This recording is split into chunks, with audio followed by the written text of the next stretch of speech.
अस्सलाम वालेकुम dear students, star academy Allama Iqbal town Lahore के ऑनलाइन पोर्टल पर आज हमारा फिजिक्स का डे 78 का टॉपिक है पार्ट 2 का short question of exercise of chapter number 17। Students, जैसा कि आपको पता है कि बोर्ड पॉइंट ऑफ व्यू से शॉर्ट क्वेश्चन 40 to 50% इंपॉर्टेंट है, तो इसलिए ये आपके लिए बहुत टॉप इंफॉर्मेटिव लेक्चर है। तो हमारा फर्स्ट शॉर्ट क्वेश्चन है distinguish between crystalline amorphous and polymeric solid. Crystalline amorphous and polymeric solid में डिस्टिंग्विश करें। तो क्रिस्टलाइन सॉलिड क्या होते हैं? क्रिस्टलाइन सॉलिड ऐसे होते हैं जिसमें कोई डेफिनेट शेप होती है, which have definite shape. Amorphous solid जो है it has no definite shape, इसे ग्लॉसी सॉलिड भी कहते हैं। नो डेफिनेट शेप, मॉलिक्यूल की कोई डेफिनेट शेप नहीं होती। और पॉलीमेरिक सॉलिड जो है ये ऑर्डर और डिसऑर्डर के बिटवीन लाई करते हैं, यानी कहीं कहीं ऑर्डरनेस होती है, कहीं डिसऑर्डर होता है। तो it lies between crystalline and amorphous, यानी कहीं कहीं आपको अलाइनमेंट मिलेगी मॉलिक्यूल्स की, कहीं अलाइनमेंट नहीं मिलेगी। तो इट इज इंटरमीडिएट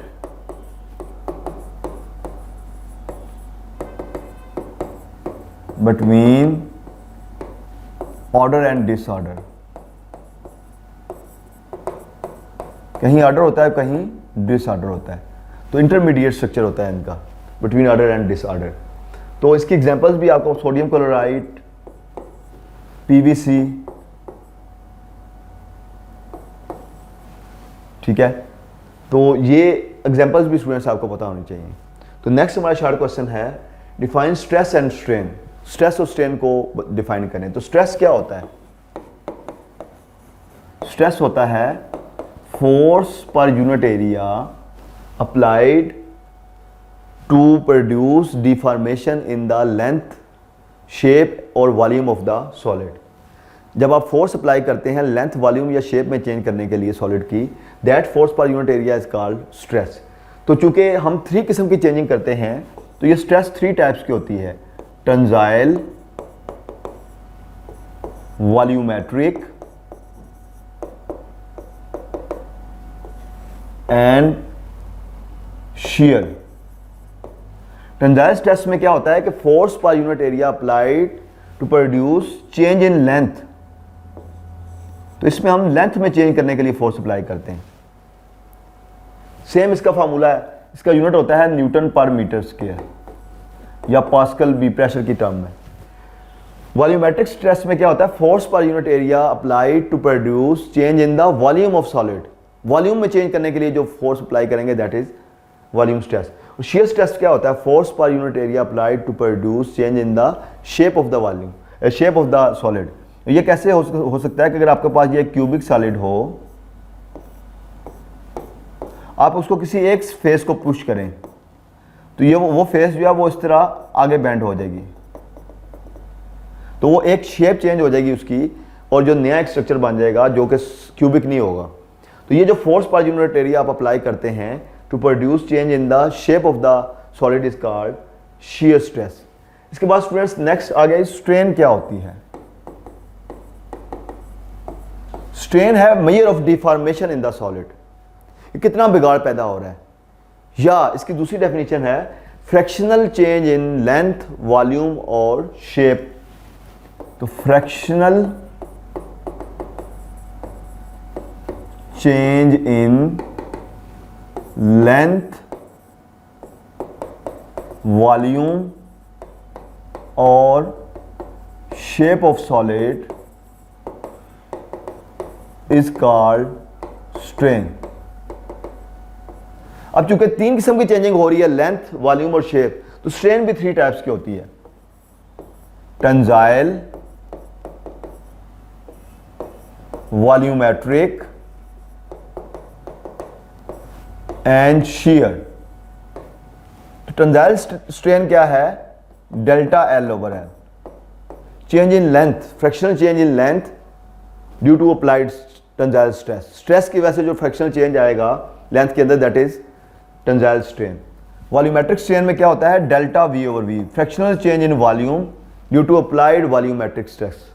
और शियर स्ट्रेन में क्या होता है? डेल ए ओवर ए, ये शेप में चेंज आ रहा है ड्यू टू shear स्ट्रेस। तो ये स्टूडेंट्स तमाम चीज़ें आपने यहाँ पे डिस्कस करनी है, और यूनिट भी उसने पूछा हुआ है। तो इसका तो यूनिट होता है न्यूटन पर मीटर स्क्वायर, लेकिन स्ट्रेन का कोई यूनिट नहीं होता, इट हैज़ नो यूनिट। उसकी वजह क्या है, कोई बच्चा बता सकते हैं आप में से? जी स्टूडेंट्स, क्योंकि ये सेम चीज़ों की रेशियो है दोनों, delta L over L, delta V over V, तो ये सेम चीज़ों की रेशियो है, इसलिए इसकी कोई यूनिट नहीं होती। और शेयर स्ट्रेस का एक और फार्मूला tan थीटा भी होता है, ये भी याद रखें। तो स्टूडेंट्स नेक्स्ट हमारा शॉर्ट क्वेश्चन है, define modulus of elasticity. Modulus of elasticity क्या होती है? तो modulus of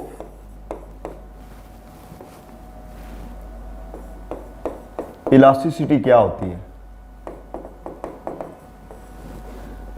it is the ratio of stress and strain. Stress और स्ट्रेन की रेशियो को कहते हैं मॉडुलस ऑफ इलास्टिसिटी। और आगे लिखा हुआ है, show that the unit of modulus of elasticity and stress are same. ये बहुत इंपॉर्टेंट है, ये वाला हिस्सा, ये बोर्ड में अलग से शॉर्ट क्वेश्चन आया हुआ है, खाली इतना पोर्शन बहुत इंपॉर्टेंट है ये। तो अब देखिए स्टूडेंट्स, स्ट्रेस की यूनिट होती है newton per metre square, strain की कोई यूनिट नहीं होती। इसका मतलब है जो मॉडुलस ऑफ इलास्टिसिटी की यूनिट है वो स्ट्रेस के साथ मैच करेगी। ये फार्मूला लिख के आप बताएंगे कि modulus of elasticity is given by E is equal to stress over strain, since strain has no unit, so unit of modulus of elasticity and stress is same। इसके बाद स्टूडेंट्स लास्ट पूछा गया, also discuss it's 3 kinds. इसकी types बताएं, क्योंकि stress भी 3 types की होती है, स्ट्रेन भी 3 टाइप्स की होती है, तो ये भी 3 टाइप्स की होगी। तो कौन सी 3 टाइप्स हैं? Young's modulus,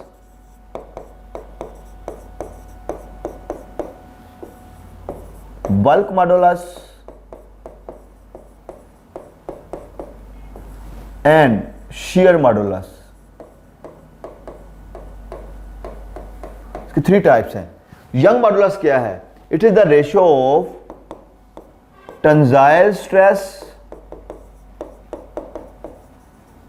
and tensile strain. Bulk modulus क्या है? It is the ratio of volume stress and volumetric strain.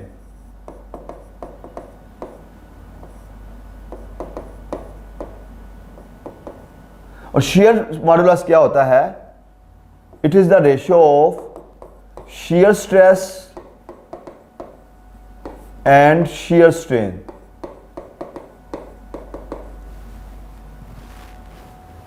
इसके फार्मूलाज भी आपको पता होने चाहिए। इसका फार्मूला क्या बनेगा? F over A del L over L। ये क्या होगा? F ओवर A, स्ट्रेस हर जगह सेम रहेगी, डेल V ओवर V। और ये क्या होगा? F over A over tan theta. तो ये स्टूडेंट्स आपने ये तमाम चीज़ें इसमें डिस्कस करनी है। देखने में ही आपको ये बहुत लेंथी शॉर्ट क्वेश्चन लग रहा होगा, लेकिन बोर्ड में अक्सर देखा गया है कि इसको वो 3 पार्ट्स में ब्रेक कर देता है। मॉडुलस ऑफ इलास्टिसिटी की अलग डेफिनेशन पूछी जाती है, ये पोर्शन अलग, और टाइप्स उसकी अलग से पूछी जा सकती है। तो इसलिए आप रिलैक्स रहें, अलग अलग करके तीनों को तैयार करें। ये आप एक किस्म के 3 शॉर्ट क्वेश्चन तैयार कर रहे हैं। तो इस टॉपिक से रेलिवेंट हैंडआउट्स आपको star academy Allama Iqbal town Lahore के ऑनलाइन पोर्टल पर अवेलेबल हैं। टॉपिक के साथ आपने उनको लाजमी कंसल्ट करना है, और किसी भी इशू की सूरत में व्हाट्सएप ग्रुप में भी कॉन्टैक्ट कर सकते हैं। तो स्टूडेंट्स हमारा नेक्स्ट शॉर्ट क्वेश्चन है, draw a stress strain curve for a ductile material and define the term elastic limit, yield point and ultimate tensile stress. तो स्ट्रेस स्ट्रेन ग्राफ में हम एक्स एक्सिस पे लेते हैं स्ट्रेन और Y axis पे लेते हैं स्ट्रेस। ये ग्राफ शुरू में स्ट्रेट लाइन रहता है ओ से ए तक। तो ये जो पॉइंट ए है that is called elastic limit और यील्ड पॉइंट। और इस पॉइंट ए पे स्ट्रेस की वैल्यू होती है sigma E, which is called elastic limit. तो इलास्टिक लिमिट क्या है? Value of stress at point A. O से ए तक ग्राफ स्ट्रेट लाइन रहता है, यहां पे हुक्स लॉ ओबे करता है। उसके बाद साथ ही कर्व बी आ जाता है। तो बी तक अगर आप किसी बॉडी को, ए और बी प्रैक्टिकली साथ साथ होते हैं, आप यहां पे स्ट्रेस रिमूव करें तो ये ओरिजिनल पॉइंट में सॉलिड वापस आ जाता है। तो actually B is called yield point. Yield point कि यहां तक आप अगर स्ट्रेस रिमूव करें तो सॉलिड ओरिजिनल शेप में वापस आ जाता है। इसके बाद अगर आप मजीद स्ट्रेस अप्लाई करते हैं तो परमानेंट चेंज आना शुरू हो जाता है शेप के अंदर और पॉइंट सी आ जाता है। तो पॉइंट सी पे जो स्ट्रेस की वैल्यू होती है that is sigma UTS, ultimate tensile stress. ये मैक्सिमम स्ट्रेस की वैल्यू है जो कि मटेरियल बर्दाश्त कर सकता है परमानेंट डिफॉर्मेशन के लिए। अगर आप इससे भी ज़्यादा स्ट्रेस अप्लाई करेंगे तो किसी भी पॉइंट डी पे ये फ्रैक्चर हो जाएगा और वहाँ पे जो स्ट्रेस की वैल्यू होगी दैट इज सिग्मा एफ। तो इस तरह आपने स्ट्रेस स्ट्रेन ग्राफ ड्रा करके उसकी ये तमाम डेफिनेशन लिखनी है और इनके हैंड आउट्स जो मैं बता रहा हूँ ये आपको star academy Allama Iqbal town Lahore के ऑनलाइन पोर्टल पे ऑलरेडी अवेलेबल है, वहाँ से आपने इनको कंसल्ट करना है। नेक्स्ट हमारा शॉर्ट क्वेश्चन है 17.5, what is mean by strain energy, how it can be determined from force extension graph. तो स्ट्रेन एनर्जी क्या होता है, energy stored in deformed material, energy stored in deformed material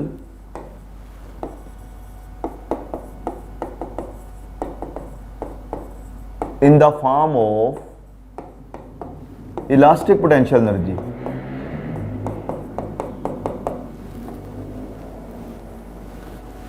elastic potential energy की form में जो energy store होती है deform material के अंदर that is called strain energy. और फोर्स एक्सटेंशन ग्राफ से आप इसको कैसे डिटरमिन करेंगे, अगर आपके पास एक्स एक्सिस पे एक्सटेंशन है और वाई एक्सिस पे फोर्स है तो ये इस किस्म का ग्राफ मिलता है आपको। तो area under force extension graph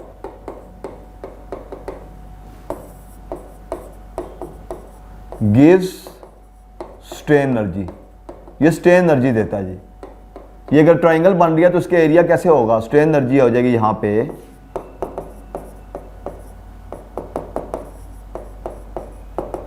half into L into F, half into length into height, base into height.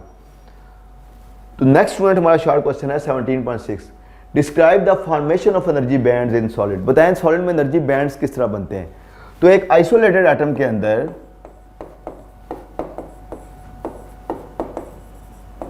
Distinct energy level होते हैं।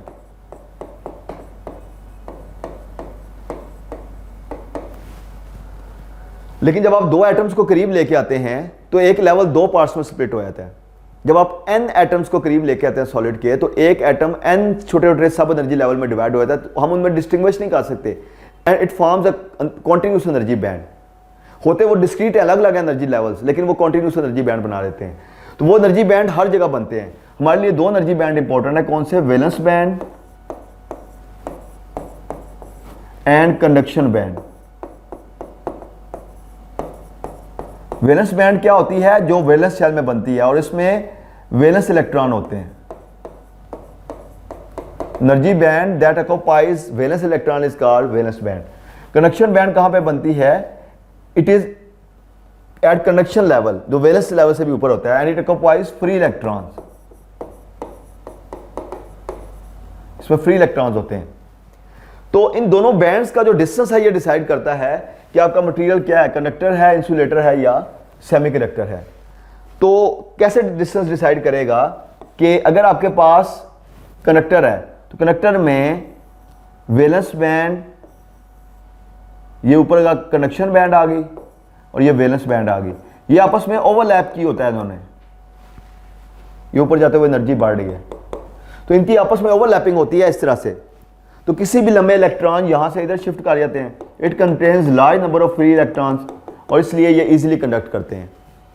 इंसुलेटर के अंदर क्या होता है, इंसुलेटर के अंदर there is a large gap, conduction band और वैलेंस बैंड में लार्ज गैप होता है which is called forbidden gap, जिसकी वजह से इसके कंडक्शन बैंड में ना होने के बराबर इलेक्ट्रॉन्स होते हैं, जिसकी वजह से ये करंट फ्लो नहीं कर सकता। अगर आप इसका टेम्परेचर आप कह लें एम्प्टी होती है, कंडक्शन बैंड एम्प्टी होती है, जिस वजह से करंट फ्लो नहीं करता। और सेमीकंडक्टर में क्या होता है, नैरो गैप होता है, वैलेंस बैंड और कंडक्शन बैंड में नैरो गैप होता है और ये पार्शियली फिल्ड होती है, इसलिए इसकी कनेक्टिविटी थोड़ी सी बेहतर होती है एज कंपेयर टू इंसुलेटर, लेकिन कम होती है एज कंपेयर टू कंडक्टर। लेकिन अगर आप टेम्परेचर डाउन करेंगे तो 0K के ऊपर ये भी क्या बन जाएगा, इंसुलेटर, क्योंकि इसकी कनेक्शन बैंड एम्प्टी हो जाएगी। स्टूडेंट्स, इस टॉपिक से रेलिवेंट हैंड आउट्स आपको star academy Allama Iqbal town Lahore के ऑनलाइन पोर्टल पे अवेलेबल हैं। टॉपिक के साथ आपने उनको लाजमी कंसल्ट करना है और किसी भी इशू की सूरत में व्हाट्सएप ग्रुप में भी कॉन्टैक्ट कर सकते हैं। तो नेक्स्ट हमारा शॉर्ट क्वेश्चन है, distinguish between intrinsic and extrinsic semiconductor, how you obtain N type and P type material from pure silicon, illustrate by diagram. तो एक इंट्रिंसिक सेमीकंडक्टर क्या होते हैं? इंट्रिंसिक सेमीकंडक्टर जो एक्सट्रीमली प्योर फॉर्म में हो, जितना इंसान मैक्सिमम प्योरीफाई कर सकता है, तो एक्सट्रीमली प्योर फॉर्म में जो सेमीकंडक्टर है that is called intrinsic semiconductor. इसकी एग्जांपल क्या है? Pure silicon, pure germanium. और एक्सट्रिंसिक में क्या होगा? जिसमें हम इंप्योरिटी ऐड करते हैं कंडक्टिविटी इंक्रीज करने के लिए, और इसकी एग्जांपल क्या है? N type and P type. अब हम देखते हैं कि किस तरह एन टाइप या पी टाइप बना सकते हैं। तो एन टाइप बनाने के लिए स्टूडेंट्स हम ग्रुप 5 से इंप्योरिटी ऐड करते हैं फास्फोरस प्योर सिलिकॉन के अंदर। जब आप फास्फोरस ऐड करते हैं, इसके लास्ट शेल में 5 इलेक्ट्रॉन्स हैं, 4 सिलिकॉन एटम्स इससे कोवेलेंट बॉन्डिंग कर लेते हैं।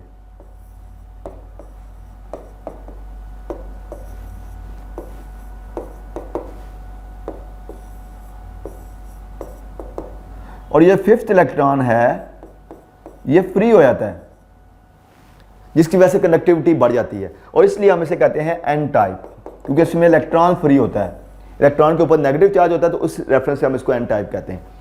पी टाइप बनाने के लिए हम ग्रुप 3 से इंप्योरिटी ऐड करते हैं एल्यूमिनियम। तो जब आप एल्यूमिनियम ऐड करेंगे, उसके लास्ट शेल में 3 इलेक्ट्रॉन है, तो 3 सिलिकॉन एटम से तो ये बॉन्डिंग कर लेगा,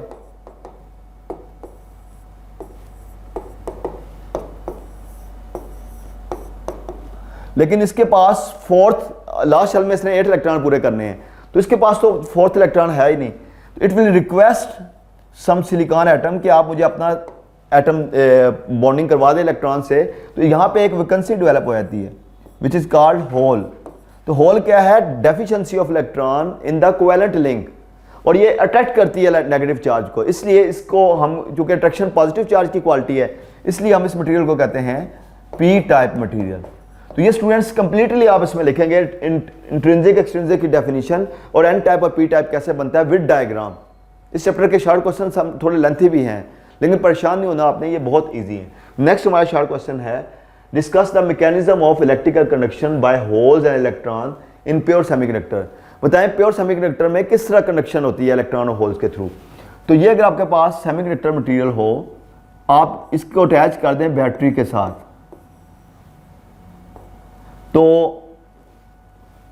पॉजिटिव पोटेंशियल इधर आ जाएगा, नेगेटिव इधर, तो इलेक्ट्रॉन्स सारे मूव करना शुरू कर देंगे टुवर्ड्स एनोड,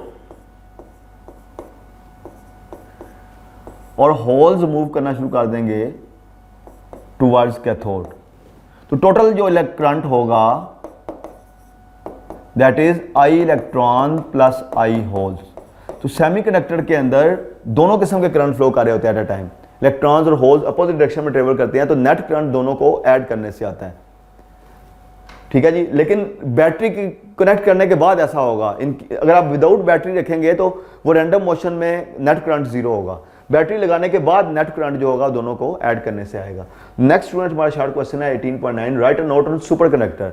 तो सुपर कंडक्टर ऐसे मटेरियल होते हैं जिनकी रेजिस्टिविटी 0 हो जाती है below a certain temperature called critical temperature. It is a material whose resistivity is 0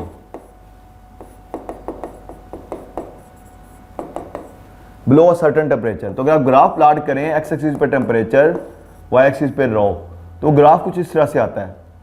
ये क्रिटिकल टेम्परेचर पे पहुंच के रेजिस्टिविटी का जो ग्राफ है ये एक्स एक्सिस को टच कर लेता है, एक्स एक्सिस पे वाई 0 होता है। तो first super conductor helium discover किया गया, मरकरी डिस्कवर किया गया 4.2 केल्विन पे। फिर इसके बाद डिफरेंट सेमी जो है सुपर कंडक्टर डिस्कवर किए गए, aluminium 1.18 kelvin, tin 3.72 kelvin and so on. Aluminium के लिए 1.18 केल्विन, टिन जो है 3.72 केल्विन एंड सो ऑन। तो ये आपने कुछ एग्जांपल्स कोट करनी है साथ सुपर कंडक्टर्स की। तो सुपर कंडक्टर होते कौन से हैं? ऐसे मटेरियल जिनकी रेजिस्टिविटी जीरो हो जाती है below a certain temperature called critical temperature. तो क्रिटिकल टेम्परेचर की डेफिनेशन आ जाए तब भी आपने यही लिख देना स्टूडेंट। तो इस टॉपिक से रेलिवेंट हैंडआउट्स आपको star academy Iqbal town Lahore के ऑनलाइन पोर्टल पर अवेलेबल हैं। टॉपिक के साथ आपने उनको लाजमी कंसल्ट करना है और किसी भी इशू की सूरत में व्हाट्सएप ग्रुप में भी कॉन्टैक्ट कर सकते हैं। स्टूडेंट्स, हमारा नेक्स्ट शॉर्ट क्वेश्चन है 17.10, what is mean by para, dia and ferromagnetic substance. तो पैरा सब्सटेंस क्या होते हैं? जिसमें मैग्नेटिक फील्ड जो इलेक्ट्रॉन की स्पिन और ऑर्बिटल मोशन से डेवलप हो रही है। Due to spin and orbital motion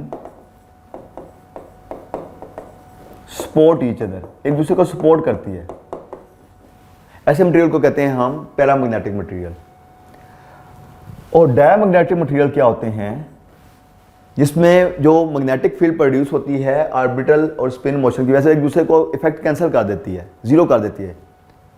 तो मैग्नेटिक फील्ड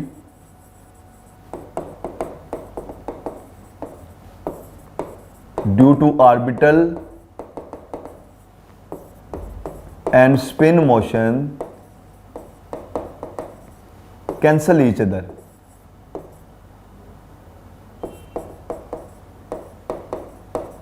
जैसे वाटर, एंटीमनी, बिस्मथ, इन सब के अंदर क्या होता है कि डायमैग्नेटिक मटेरियल। और फेरोमैग्नेटिक मटेरियल क्या होते हैं? जिसके अंदर डोमेन्स एग्जिस्ट करती हैं। तो फेरोमैग्नेटिक मटेरियल में 10 की पावर 12 से 10 की पावर 16 एटम की ऑलरेडी अलाइनमेंट मौजूद होती है in small region which is called domain. तो एक डोमेन में तमाम फील्ड एक जैसी होती है।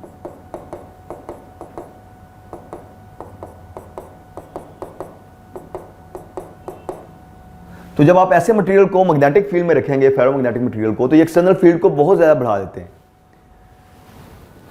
पैरामैग्नेटिक मटेरियल एक्सटर्नल फील्ड को बढ़ाते हैं लेकिन इतना ज़्यादा नहीं।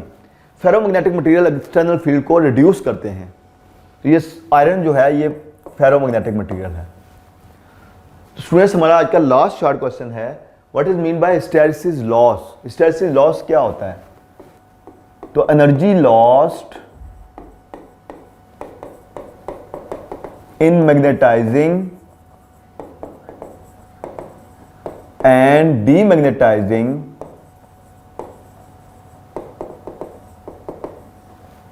a magnetic material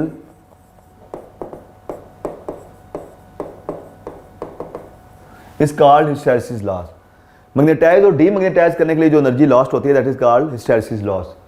और ट्रांसफार्मर के अंदर हम ऐसा मटेरियल यूज करते हैं जिसका हिस्टैरिसीस लॉस कम हो।